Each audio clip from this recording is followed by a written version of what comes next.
Concentration of a solution. पहले तो ये सॉल्यूशन क्या होता है? सॉल्यूशन एक होमोजेनियस मिक्सचर है, two or more different type of substances. Solution is a homogeneous mixture of two or more different type of substances. अब homogeneous का मतलब क्या हो गया? सी, ये जो मिक्सचर होते हैं ना, ये दो टाइप के होते हैं। whenever we talk about mixtures are of two type, one is homogeneous and one is heterogeneous।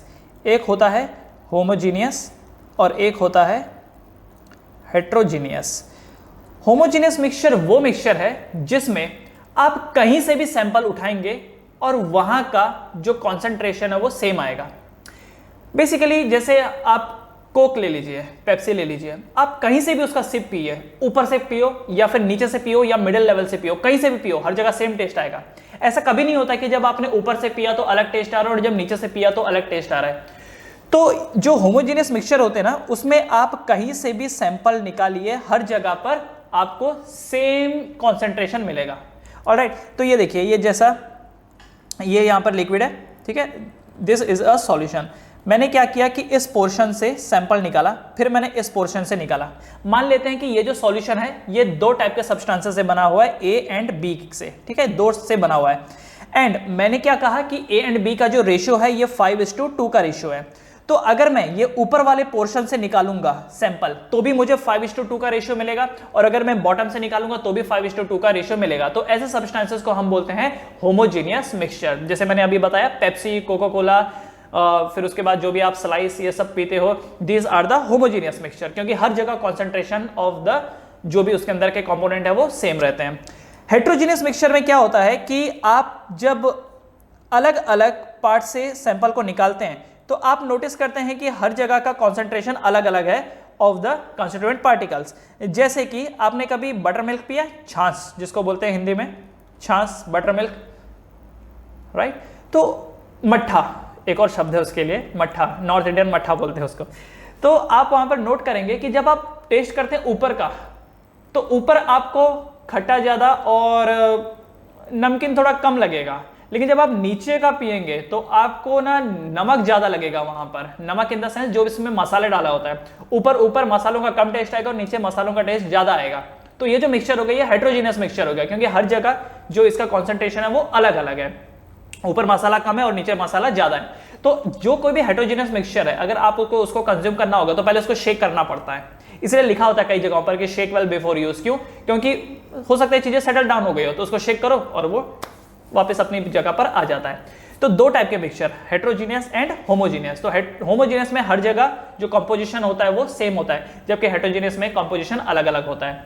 अब दूसरा शब्द है यहां पर कॉन्सेंट्रेशन, कि कॉन्सेंट्रेशन क्या होता है। तो जो कॉन्सेंट्रेशन है वो मात्रा, जैसे मैंने यहां पर बोला ना कि ए एंड बी, तो ए का अगर 5 पार्टिकल हैं तो बी के 2 पार्टिकल हैं। तो जो कॉन्सेंट्रेशन है वो बताता है कि जैसे एक नींबू पानी का एग्जांपल ले लेते हैं। तो मान लीजिए एक गिलास में मैंने एक नींबू डाला, तो आपने पिया, आप बोले कि ठीक है, इट्स ओके। सेकंड केस में आपने उसी गिलास में 2 नींबू डाल दिए, तो अब आप बोलेंगे कि नींबू का कॉन्सेंट्रेशन बढ़ गया है, मतलब नींबू की क्वांटिटी बढ़ गई है। तीसरा, अगर उसी में आपने 3 नींबू डाल दिए तो आप बोलेंगे और खट्टा हो गया है, नींबू का कॉन्सेंट्रेशन और ज्यादा हो गया है। तो जिसकी भी आप बात कर रहे हैं उसकी मात्रा अगर बढ़ती है तो समझ लीजिए कॉन्सेंट्रेशन बढ़ रहा है उसके टर्म्स में, और दूसरे के टर्म्स में क्या होगा, डाइल्यूशन बढ़ रहा है। दूसरे के टर्म्स में क्या होगा, डाइल्यूशन। भाई एक अगर ग्रो करेगा तो कंपैरेटिवली दूसरा डाउन जा रहा है ना, तो एक अगर कॉन्सेंट्रेट हो रहा है तो दूसरा डाइल्यूट हो रहा है, राइट। तो कॉन्सेंट्रेशन एंड डाइल्यूशन उल्टा है एक दूसरे के। तो जो सॉल्यूशन होते हैं, solution are homogeneous mixture of 2 or more substances. Solution are homogeneous mixture of 2 or more substances, right? heterogeneous की हम बात नहीं कर सकते क्योंकि heterogeneous का हर जगह concentration अलग अलग होता है, तो फिर वही बात हो जाती है कि किधर की आप बात कर रहे हैं। तो हम बात करें यहाँ पर सॉल्यूशन की, जो कि एक होमोजेनियस मिक्सचर है। तो क्लियर हुआ ये चीज, मिक्सचर दो टाइप के होते हैं, होमोजेनियस, हेटेरोजेनियस। होमोजेनियस में हर जगह कंपोजिशन सेम होता है, जबकि हेटेरोजेनियस में हर जगह का अलग अलग कंपोजिशन होता है। कॉन्सेंट्रेशन का मतलब ये हो गया कि हम जिस पार्टिकल की बात कर रहे हैं वो कितनी मात्रा में मौजूद है। अब जब बात आती है कि कितनी मात्रा में मौजूद है, तो इसको एक्सप्रेस करने के कई सारे तरीके होते हैं, कई सारे तरीके होते हैं, जिसमें से एक एक तरीके को हम लोग लेंगे। तो जो पहला तरीका है वो है मास percent. The first methodology is mass percent. पहला है यहां पर मास परसेंट। मास परसेंट क्या होता है ये मास परसेंट? तो देखो, अच्छा एक चीज जो है सॉल्यूशन में एक सॉल्यूट होता है और एक सॉल्वेंट होता है। ओके, ये चीज रह गई थी। सॉल्वेंट, ये जो सॉल्यूशन होता है ना, सॉल्यूशन के दो हिस्से होते हैं, एक होता है सॉल्यूट एंड एक होता है सॉल्वेंट, ठीक है ना, एक होता है सॉल्यूट एंड एक होता है सॉल्वेंट। किसके हैं ये है सॉल्यूशन के। सॉल्यूशन के दो हिस्से होते हैं, एक सॉल्यूट एंड एक सॉल्वेंट। सॉल्वेंट वो होता है जो लो क्वांटिटी में मौजूद है, जो लो क्वांटिटी में मौजूद है, एंड सॉल्वेंट वो होता है जो हाई क्वांटिटी में मौजूद है। जैसे नींबू पानी, नींबू पानी में नींबू इज अ सॉल्यूट एंड पानी इज अ सॉल्वेंट। ऑलराइट, अच्छा, तो ये जो बात हो रही है यहां पर मास परसेंट की, what is the mass percent? तो जिसकी भी आप बात कर रहे हैं, जिसकी भी आप बात कर रहे हैं, सपोज आप नींबू की बात करें, तो नींबू का जो कॉन्सेंट्रेशन है, अब हम लोग उसको मास में दिखाने की कोशिश करें, सो मास परसेंट, और इसका फॉर्मूला क्या होता है मास परसेंट का? It is the number, it is the mass of the component, mass of the component divided by mass of the solution, mass of the solution into 100। मतलब आप जिसकी भी बात करें, सपोज अगर मैं नींबू की बात कर रहा हूं कि नींबू का मास परसेंट बताओ, तो ऊपर क्या लिखूंगा मैं? मास ऑफ नींबू डिवाइडेड बाय टोटल जो सॉल्यूशन है उसका मास इनटू 100। इनटू 100 इसके लिए क्योंकि परसेंट बोला गया है। लेकिन अगर यही चीज होती कि मास फ्रैक्शन, तो इनटू 100 करने की जरूरत नहीं पड़ती, सीधा क्या लिखते कि मास ऑफ नींबू divided by mass of solution, सिर्फ इतना। अगर फ्रैक्शन होता, अगर मास फ्रैक्शन होता, ठीक है ना, तो परसेंट में इंटू 100 कर दो और फ्रैक्शन में कुछ भी करने की जरूरत नहीं है। ये एक चीज। अगर बोला होता मास परसेंट ऑफ सॉल्वेंट किया है, तो न्यूमरेटर में आ जाता mass of solvent divided by total mass of the solution into 100। That's clear. तो ये एक मेथोडोलॉजी है एक्सप्रेस करने की। दूसरी मेथोडोलॉजी ये है कि आप इस चीज को वॉल्यूम में भी तो दिखा सकते थे, volume percent, right. So second one is volume percent, second one is volume percent. इनके ऊपर हम लोग क्वेश्चन करेंगे एक एक करके, तो पहले मैं सारी टर्म्स आपको बता देता हूं। वॉल्यूम परसेंट, वॉल्यूम परसेंट में अब वही चीज होगी जैसे न्यूमरेटर, पहले क्या लिखा था मास ऑफ द कंपोनेंट, अब यहां पर लिखेंगे वॉल्यूम ऑफ द कंपोनेंट, कि जिसकी आप बात कर रहे हैं उसका volume, volume of the component divided by volume of the solution, volume of the solution into 100। तो जिसकी भी आप बात कर रहे हैं, सॉल्यूट की कर रहे हैं, सॉल्वेंट की कर रहे हैं, व्हाटएवर जो भी आपके सामने है, उसका वॉल्यूम परसेंट पूछा तो उसका वॉल्यूम लिखे divide by total volume of the solution. ये वैसे ही हो गया जैसे आपके एग्जाम में जो परसेंटेज निकालते हैं वो कैसे होते हैं कि आपके marks divide by total marks into 100, तो इससे पता चल जाता है आपको कितने परसेंटेज मिले हैं, right. So second one is volume percent. तीसरा जो मेथोडोलॉजी है वो है mass by volume percent, mass by volume percent, mass by volume percent. अब ये देखो इसमें आ ही रहा है कि मास बाय वॉल्यूम परसेंट, इसका मतलब न्यूमरेटर वाले का हमको क्या लेना है? मास ऑफ सॉल्यूट, या फिर जिसकी भी आप बात कर रहे हैं, जरूर नहीं कि सॉल्यूट, हो सकता है किसी के सॉल्वेंट की बात कर रहा हो, ठीक है। लेकिन ज्यादातर ये जो मास बाय वॉल्यूम है ना, ये सॉल्यूट के टर्म्स में ही होता है, मतलब सॉल्यूट के हिसाब से इसको बोला जाता है। So mass of solute divided by volume of solution into 100, क्योंकि परसेंटेज है इसलिए 100। वैसे आपके मन में आ रहा होगा कि ये सब क्वांटिटीज कहाँ लोग एक्सप्रेस करते हैं, किधर होता है ये सब? तो देखो जब आप मेडिसिन वाले लाइन में जाओगे, फार्मेसी वाले लाइन में जाओगे, तो वहां तो ये सब चीजें बहुत ज्यादा एक्सप्रेस होती हैं, ठीक है। तो आप दवाइयों में देखोगे कभी पीछे लिखा होता है ना परसेंटेज कंपोजिशन, तो कभी लिखा होता है V/V, कभी M/V, राइट। तो अलग अलग मेथोडोलॉजी से उसको दिखाया होता है, तो जो जिसको जैसा सुटेबल हो वो उसी चीज का इस्तेमाल करता है। So this is the mass by volume percent, right. एक और चीज होती है जिसको हम बोलते हैं मोल फ्रैक्शन, मोल फ्रैक्शन को इस सिंबल से डिनोट किया जाता है, ठीक है। This is the symbol for mole fraction, ये x जैसा दिखाई देता है, दिस इज मोल फ्रैक्शन। अब मोल फ्रैक्शन वही हो गया कि जिसकी आप बात कर रहे हैं उसके मोल डिवाइडेड बाय टोटल मोल। तो मैं इसको बोल सकता हूं number of moles of component divided by total number of moles, divided by total number of moles. बस ये मोल फ्रैक्शन हो गया। अगर मोल परसेंट होता तो इंटू 100 कर देते, तो ये तो फ्रैक्शन है इसलिए 100 करने की जरूरत नहीं है।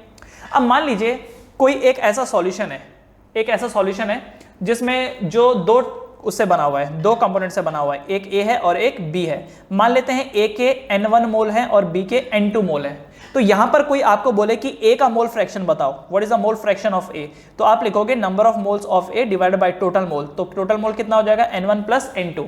और अगर वही बोला जाए कि मोल फ्रैक्शन ऑफ बी बताइए क्या होगा, तो आप लिखोगे n2 divided by n1 plus n2।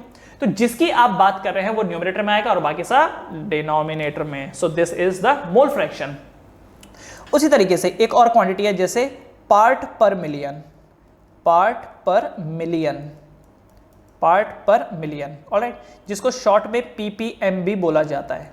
ये जो क्वांटिटी है ना, ये उनके लिए इस्तेमाल किया जाता है जो बहुत ज्यादा डाइल्यूटेड होती हैं, बहुत ज्यादा। जैसे हवा में पॉल्यूशन अगर आपको पता करना हो, तो हवा में पॉल्यूशन आप मास परसेंट या वॉल्यूम परसेंट या मास बाय वॉल्यूम या मोल फ्रैक्शन में नहीं दिखा सकते, क्योंकि हवा में पॉल्यूशन बहुत कम होता है। मतलब ऐसा होता है कि 10 लाख एयर के पार्टिकल्स अगर आप लोगे तो उसमें कोई 2-3 ही पार्टिकल ऐसे होते हैं जो डेंजरस होते हैं, जो घूम रहे होते हैं इधर उधर, राइट, जो डेंजरस होते हैं। अब अगर मान लो ये क्वांटिटी बहुत ज्यादा होगी कि आपको कैलकुलेशन मास परसेंट में या वॉल्यूम परसेंट में या बाकी क्वांटिटीज में करना पड़ रहा है, तो मतलब फिर तो आपके जिंदा रहने के लाले पड़ जाएंगे। तो पार्ट पर मिलियन उन क्वांटिटीज के लिए इस्तेमाल होता है जो संख्या में बहुत ही कम होती है। तो पार्ट पर मिलियन का फॉर्मूला यहां पर क्या हो गया कि जिसकी भी आप बात कर रहे हैं, number of part of component divided by number of part of component divided by total number of part of all component in solution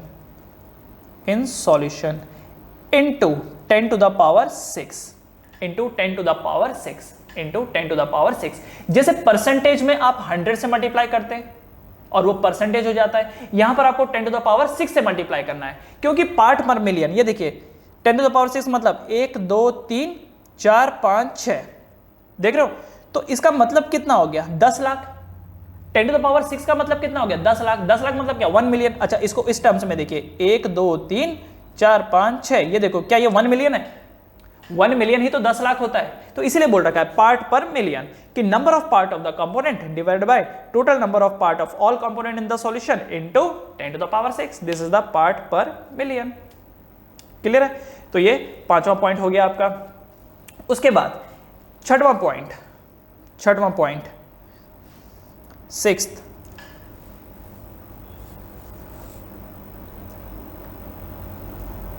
molarity,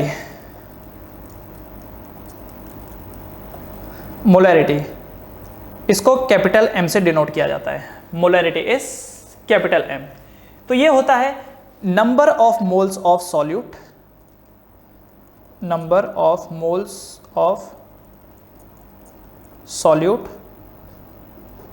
divided by volume of solution divided by volume of solution. Molarity is number of moles of solute divided by volume of the solution. कि solute के कितने moles हैं divided by volume of solution क्या है। तो आप इसको ऐसा भी ले सकते हो, n किसका ये है, ये solute का है, ठीक है, ये किस चीज का है, solute का है। एंड solute को n2 से दिखाया जाता है। देखो दो चीज होती हैं और इसको ना आप ये समझ लो कि ये बाय कन्वेंशन है। क्या कन्वेंशन का मतलब होता है, देखो एक होता है सॉल्वेंट एंड एक होता है सॉल्यूट, एक होता है सॉल्वेंट एंड एक होता है सॉल्यूट, दोनों को मिला देने से सॉल्यूशन बनके तैयार हो जाता है। तो सॉल्वेंट की जितनी भी चीजें हैं ना उसके लिए हम लोग 1 का इस्तेमाल करते हैं। जैसे number of moles of solvent बताना हो तो हम n1 लिखेंगे, number of moles of solute बताना हो तो n2 लिखेंगे, गिवन मास ऑफ सॉल्वेंट बताना हो तो हम W1 लिखेंगे, गिवन मास ऑफ सॉल्यूट बताना हो तो हम यहाँ पे W2 लिखेंगे। ओके, तो सॉल्यूट के लिए हर चीज 2 2 2 2 2, सॉल्वेंट के लिए हर चीज 1 1 1 1 1। क्लियर है। तो जब आप बोलते हैं ना number of moles of solute तो ये हो जाता है n2 divided by volume of solution, तो जो सॉल्यूशन है उसका वॉल्यूम, तो डिवाइडेड बाय v कर दिया। अच्छा एक और चीज देखो, हो सकता है कि डायरेक्टली आपको number of moles of solute ना दिया हो, तो एक तरीका यहां पर यह है कि निकालो नंबर ऑफ मोल्स। तो नंबर ऑफ मोल्स कैसे होता है, given mass divided by molar mass divided by volume, तो ये भी एक तरीका है, डिवाइडेड बाय वॉल्यूम। करेक्ट। इसी को जब आप रीअरेंज करोगे, इस चीज को जब आप रीअरेंज करोगे तो रीअरेंज करते वक्त ये बन जाएगा W2 divided by M2 into V, ये बन जाएगा। W2 is the given mass of the solute, M2 is the molar mass of the solute into V is the volume. अगर मान लो वॉल्यूम ml में है तो मल्टीप्लाई बाय 1000 कर दो अलग से, राइट। अच्छा, इसकी जो यूनिट होगी, यूनिट क्या होगी इसकी? Mole per litre. The unit will be mole per litre, कि 1 लीटर में कितने मोल हैं। और ये जो मोलरिटी है ना, ये बहुत ज्यादा यूज होता है केमिस्ट्री में। आप नोटिस करेंगे कि जितने भी क्वेश्चन आप आगे पढ़ेंगे ना, मैक्सिमम में मोलरिटी मोलरिटी मोलरिटी मोलरिटी, ये बहुत ही ज्यादा कॉमन यूनिट है मेजर करने का, टू द कॉन्सेंट्रेशन, ठीक है। अच्छा, ये जो पहले वाले थे इनकी यूनिट क्या होगी? ये जो पहले वाले हैं इनकी यूनिट क्या होगी? जैसे कि मास परसेंट, मास परसेंट की यूनिट क्या होगी? तो मास परसेंट कोई यूनिट नहीं होगी, क्यों? क्योंकि ऊपर वाला है नीचे वाला दोनों मास से कट जाएगा। वॉल्यूम परसेंट, उसमें भी कोई यूनिट नहीं होगी। मास बाय वॉल्यूम परसेंट, हाँ तो मास बाय वॉल्यूम परसेंट में एक हो सकती है, क्योंकि न्यूमरेटर मास में है और डिनोमिनेटर वॉल्यूम में है, तो वहां हो सकती है। उसके बाद जैसे मोल फ्रैक्शन, इसकी भी कोई यूनिट नहीं होगी। पार्ट पर मिलियन, इसकी भी कोई यूनिट नहीं होगी। मोलरिटी, इसकी यूनिट होगी, क्या होगी? मोल पर लीटर होगी। एक सातवां भी है, that is seventh one is molality.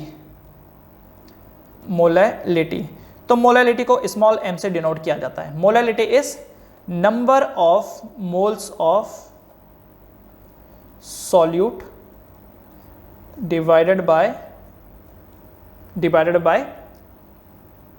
Mass of solvent in kg, ठीक है ना, ये kg। और ऊपर वाला जो है वो किस में होना चाहिए? इन लीटर्स। ऊपर वाला इन लीटर्स में होना चाहिए और डिनोमिनेटर वाला इन केजीस। इसको पूरा लिख लेते हैं, वरना बाद में हो सकता है आपको समझ में ना आए। इन लीटर्स, ठीक है। तो यह number of moles of solute divided by mass of solvent in KG. तो वही हो गया कि न्यूमरेटर हो गया N2 और डिनोमिनेटर यहां पर क्या हो गया? डिनोमिनेटर हो गया मास। और ये भी किसका मास लेना है? Mass of the solvent. तो सॉल्वेंट को हम लोग M1 से डिनोट करते थे। और अब वही बात होगी आगे चल करके, ये फॉर्मूला होगा W2 bye M2 divided by M1। तो कुल मिलाकर के ये बनेगा W2 bye M2 into M1, ये बन जाएगा, ठीक है। खैर, अगर आपको इतना समझ में आ गया कि number of moles of solute numerator में लेना और डिनोमिनेटर में मास ऑफ सॉल्वेंट, तो बाकी जो आगे की पार्ट है ये तो आप खुद ही कर लेंगे, ठीक है ना। तो इसकी जो यूनिट बन करके आएगी, यूनिट क्या आएगी? मोल पर केजी। मोल पर केजी, इसके जो यूनिट बन के तैयार होगी that will be the mole पर केजी। अब एक सवाल जो बहुत कॉमनली इसमें पूछा जाता है कि मोलैरिटी एंड मोलैलिटी दोनों में से अच्छा कौन है मेजर करने के लिए? किसमें चीजों को एक्सप्रेस करना ज्यादा अच्छा है, मोलैरिटी या मोलैलिटी, किसमें ज्यादा बेटर है? तो मोलैलिटी इज गुड। जो मोलैलिटी है ये सेवंथ वाला ये अच्छा है। क्यों अच्छा है? क्योंकि देखिए मोलैरिटी में आ रहा है न्यूमरेटर में नंबर ऑफ मोल्स और डिनोमिनेटर में आ रहा है वॉल्यूम। वॉल्यूम के साथ एक समस्या है, जब टेम्परेचर बढ़ता है तो वॉल्यूम बढ़ता है चीजों का। जानते हैं कि एक बात, ये चीज जानते हैं ना, जब आप टेम्परेचर को बढ़ा देते हैं तो मॉलिक्यूल्स को एनर्जी मिल जाती है, वो दूर दूर जाने लगते हैं, तो सब्सटेंसेस का वॉल्यूम बढ़ने लगता है। कभी आपने पढ़ा था ये चीज कि गर्मियों के टाइम पे जो लोहा होता है वो एक्सपैंड हो जाता है, रेलवे के पटरियों में गैप रखा जाता है ताकि गर्मियों में अगर वो एक्सपैंड हो तो उनको जगह मिले एक्सपेंशन के लिए, राइट? पढ़ा था ये चीज? यस। तो गर्मियों के टाइम पे क्या होता है, या जब आप टेम्परेचर बढ़ा देते हैं तो चीजों का वॉल्यूम इंक्रीज हो जाता है। तो अगर आप चीजों को मोलैरिटी में एक्सप्रेस करेंगे तो सर्दियों में अलग रीडिंग आएगी और गर्मियों में अलग रीडिंग आएगी, और इस वजह से प्रॉब्लम हो जाएगी। जबकि मोलैरिटी किससे बना हुआ है? मोलैरिटी का डिनोमिनेटर क्या है? मास। अब मास के साथ अच्छी बात क्या है? टेम्परेचर बढ़ाओ या घटा दो, वजन तो वही रहने वाला है, वजन जो होता है वो तो वही रहने वाला है। इसलिए जो रीडिंग सर्दियों में है वही रीडिंग गर्मियों में भी आती है, करेक्ट? राइट। तो मोलैलिटी इज बेस्ट। तो ये कुछ 6-7 तरीके हैं कंसंट्रेशन बताने के, लेकिन क्लास 11th में आपको कुछ के ही साथ डील करना पड़ेगा, और वो कुछ कौन से हैं? Let me tell you. आपको इसमें एक आएगा मोलैलिटी, जो आपको पढ़ना होगा। एक होगा मोलैरिटी, एक मोलैरिटी। उसके बाद एक होगा मोल फ्रैक्शन, एक होगा मास परसेंट एक होगा मास परसेंट, ठीक है, और इसी को ही वेट परसेंट भी बोला गया है, इसी को ही वेट परसेंट भी बोला गया है, राइट। इसका एक छोटा सिंबल है मास परसेंट का, W/W। W/W का मतलब क्या है, न्यूमरेटर भी वेट, डिनोमिनेटर भी वेट। लेकिन अगर कहीं पर लिखा होगा W/V तो समझ जाओ न्यूमरेटर वेट है, डिनोमिनेटर वॉल्यूम है, मतलब वो मास बाय वॉल्यूम परसेंट बता रहा है। ऑलराइट, तो ये कुछ क्वांटिटीज है जिनके ऊपर अभी हम लोग को डील करना है। कुछ क्वेश्चंस कर लेते हैं इसके ऊपर सो दैट ये कॉन्सेप्ट क्लियर हो जाए। सभी के ऊपर नहीं करेंगे, पहले तो एटलीस्ट हम लोग वो करेंगे जो अभी के सिलेबस में हमारे पास है, क्योंकि सेम चीज आप क्लास 12th में भी पढ़ने वाले हो सॉल्यूशन चैप्टर में ज्यादा डीपली। तो अभी 11th के हिसाब से हम लोग चीजों को करेंगे।